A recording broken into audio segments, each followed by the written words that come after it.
নমস্কাৰ বন্ধু বান্ধৱীসকল, ৰিডিফ লাভ diary YouTube চেনেললৈ স্বাগতম জনাইছোঁ।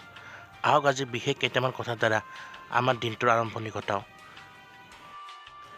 ৰাস্তা ঘাটে কাৰো অযথা কথা শুনি মোৰ সময় নষ্ট কৰাৰ অভ্যাস নাই, কাৰণ মই এই পৃথিৱীৰ 7 বিলিয়ন মানুহক সুখী কৰাৰ ঠিকা লোৱা নাই। মই মাথো সুখী কৰিব খোজোঁ মোৰ আপোন মানুহখিনিক, সেয়াই মোৰ বাবে যথেষ্ট।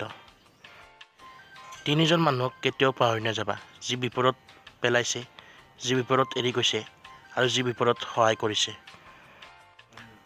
বয়সীয়াল লোকসকলক সন্মান কৰিবা যেতিয়া তুমি যুৱক।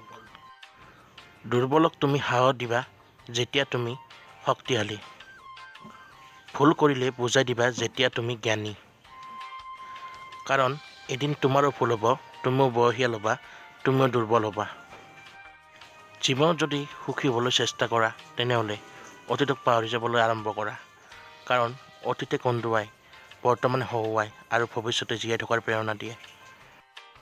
বন্ধু বান্ধৱীসকল, আশা কৰোঁ আমাৰ এই চমু কথাখিনি নিশ্চয় ভাল পালে।